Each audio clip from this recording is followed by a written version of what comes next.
and welcome back. This is Mrs. Rebecca. I'm so happy to see you today in this fun day. Are you ready to have fun with Jesus? I am. Let's go.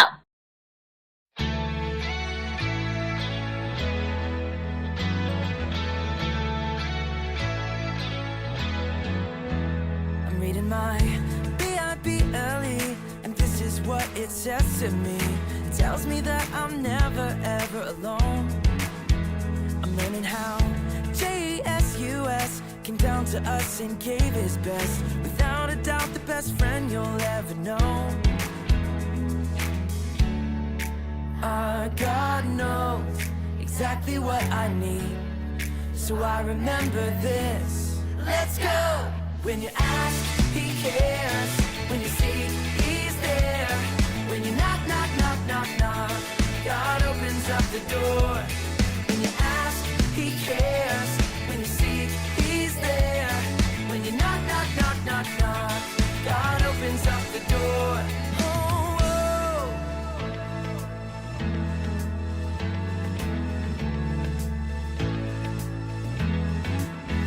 I'm reading my Bible, and this is what it says to me. It tells me that I'm never ever alone. I'm learning how Jesus came down to us and gave his best. Without a doubt, the best friend you'll ever know. Our God knows exactly what I need, so I remember this. Let's go! When you ask, he cares. When you seek, he's there. When you knock, knock, knock, knock, knock, God opens up the door. When you ask, he cares. When you seek, he's there. When you knock, knock, knock, knock, knock, God opens up the door. Oh, oh.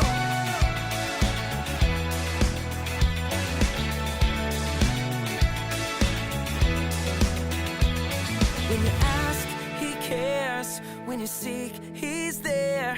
When you knock, knock, knock, knock, knock, God opens up the door. When you ask, he cares. When you seek, he's there. When you knock, knock, knock, knock, knock, God opens up the door. God knows exactly what I need, so I remember this.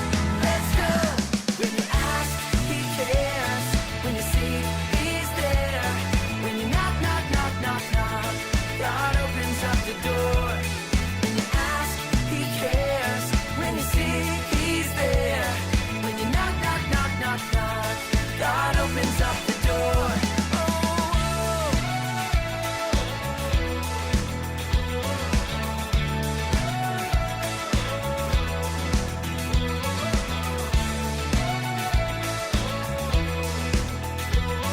You opened up the door. You opened up the door.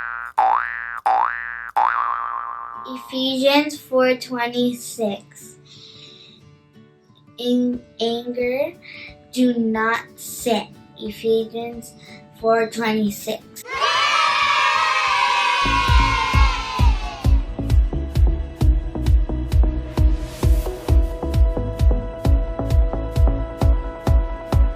Hey Kids Town, I'm Aubrey, this is Addison, and we're going to be teaching you a fun, simple dance. Right here, you can just clap and get ready to dance on the words. I'm reading my Bible, and this is what it says to me. It tells me that I'm never ever alone. I'm learning how Jesus came down to us and gave his best. Without a doubt, the best friend you'll ever know. Our God knows exactly what I need, so I remember this. Let's go! When you ask, he cares. When you seek, he's there. When you knock, knock, knock, knock, knock, God opens up the door. When you ask, he cares.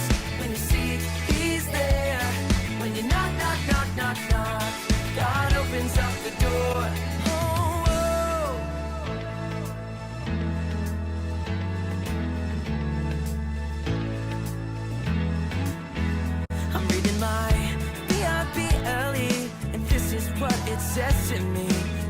me that I'm never ever alone. I'm learning how Jesus came down to us and gave his best. Without a doubt, the best friend you'll ever know. God knows exactly what I need, so I remember this. Let's go. When you ask, he cares. When you seek, he's there. When you knock, knock, knock, knock, knock, God opens up the door. When you ask, he cares. When you seek, he's there. When you knock, knock, knock, knock, knock, God opens up the door.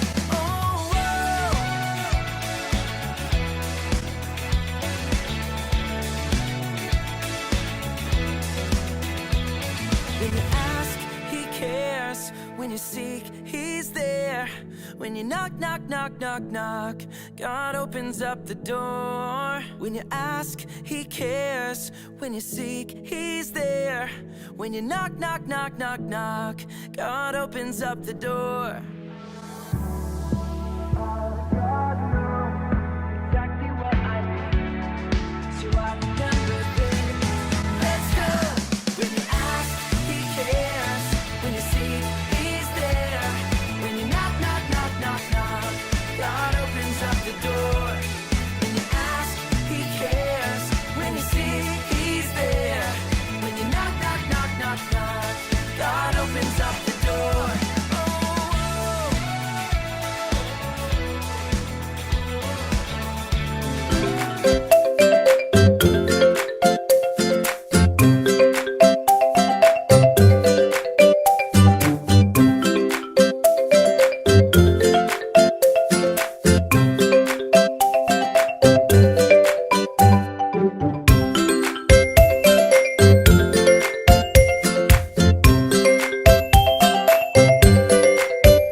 Hi Kids Town, this is Miss Teresa. And Mrs. Rebecca.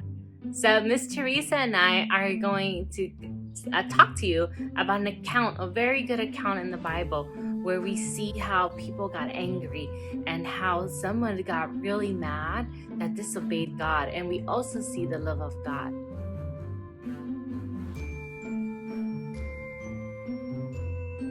That's found in Numbers chapter 20.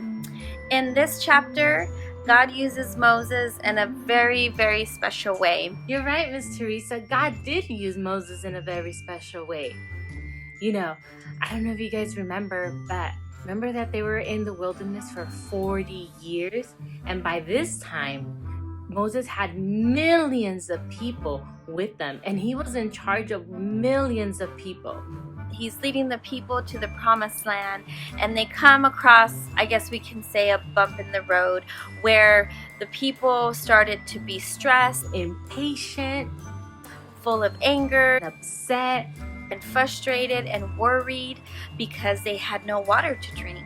And they thought of their animals not having any water to drink, and they actually thought that perhaps they weren't going to make it, that maybe they were going to die, their animals were going to die, and they were very upset.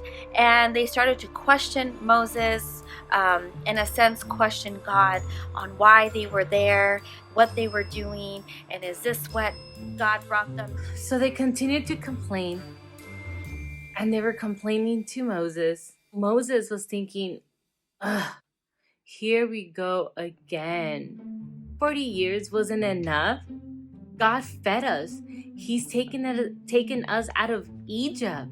He's telling us that we're going to get to the promised land, and you continue to complain.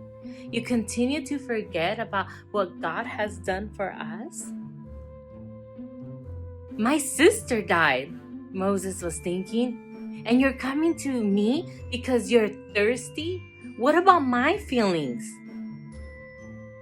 So Moses was able to reach out to God, and in the time when so many emotions and feelings were happening and stirring the people, I love how Moses still went to God and still took it to God, and he was able to get direction from God. So after he spoke to God, he was still very upset. So instead of doing what God asked him to do, which was to speak to the rock so water could come out and everyone could drink, he struck it twice. 1, 2. He did it in anger because he was so upset with everyone. And so he disobeyed God. But see, God still took care of his people, of the children of Israel. Even though Moses didn't speak to the rock like he needed to, and he struck the rock twice in anger, God still provided the water that was needed. So everyone was able to drink, and even the animals were able to drink. So the worriness and the concern that the children of Israel initially had was gone. But then God had to do a really hard decision. Because you didn't obey me, I can't let you in the land, the promised land. See, Moses did the same thing that the children of Israel were doing to him. The children of Israel needed to trust Moses, that Moses was hearing from God, and God was leading Moses, and Moses was leading the children from Israel into the promised land. And that included feeding them, making sure that they were well, making sure that they had water. But see, Moses was so mad that he disobeyed God that he forgot that God still provides to him. And God would still comfort him in that moment where he just felt mad because no one was taking care of his feelings about his sister. So God did something very hard, which was, I know you've been in the wilderness for 40 years and you're close to the promised land, but because you disobeyed me, I can't let you in the promised land because you needed to trust me. Can you guys imagine how hard that was for God? Moses' consequences, right before Moses passing away, before he died, God still showed kindness to Moses because, see, God is love. And he always has love in his heart. So he took up Moses to a mountain and showed Moses all the promised land. He showed kindness to him by allowing Moses to see the promised land. Something that Moses had desired in his heart for so long. But that one moment of anger changed it. Have you guys ever had that moment of anger? Where you get so mad and you thought you were going to do something else, but in that moment of anger, you just do the opposite? Maybe it made you feel not so good after. Maybe it hurt someone else. See, Kidstown, it's okay to be angry. It's okay to feel frustrated. But what's not okay is to use that anger to, 1, disobey God, and 2, to hurt others. So what do we do when we're angry?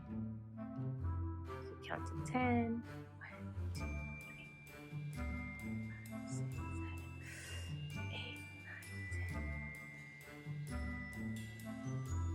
We could just forget about it. But sometimes that's pretty hard to do, right? You see, maybe some of you guys are just feeling kind of upset that you can't be with your friends, that maybe you can't see your family as often as you would see them, or you can't go to school, you're stuck at the house. But that anger that we have inside, the answer is to turn it around and do something good for others, to turn it around and be compassionate towards others, to turn it around and walk in love. Do you guys remember John the Baptist? See, that John the Baptist was Jesus' cousin. So if you guys have a cousin, I have a cousin, and you guys are really close to your cousin, you're almost like siblings, right? You guys always play together, talk to each other, have so much fun. And if you guys remember, John the Baptist and Jesus were only 6 months apart. when Mary was pregnant with Jesus, went to go see John the Baptist, and he leaped, remember, in his mom's tummy. So John the Baptist and Jesus were very close. But John the Baptist got killed because they were upset, right? And when Jesus heard about that, he didn't get upset. He could have. He's Jesus. He could have done something to them. If Jesus could calm the storm, I'm sure he could have been like, everyone, disappear. But he didn't, because Jesus loves us, because Jesus always walked in love. The times that, he got upset because he was human just like you and I, he still walked in love. So whenever you're upset, whenever you're mad, whenever you feel like, grrr, remember that always walk in love. Ephesians 5 tells us walk in love. And the easiest way to do that is to always put others first. To have joy. Joy. Jesus, others, and yourself. That's how you have joy inside of you. When you have that joy and that peace, even when you get so upset, even when you get so mad, it becomes easier to just walk in love. And I just want to leave this with you, that in the midst of whatever we may be feeling, especially during this time, it's a very different time, but I want to encourage you, boys and girls, to know that it's temporary. It's just for right now, and I know that we're all going to get through this victoriously. And I just want to pray. I do pray for you and your families, that in the midst of all these feelings, that we will continue to go to God, that your parents continue to go to God for direction. You go to God for direction. You go to God with all your worries, your questions, your fears, and God will answer your prayers, and He will provide for you guys just like He has all along. And I just want to encourage you to continue just to pray, read your word, and just have fun. Bye, friends. See you next week.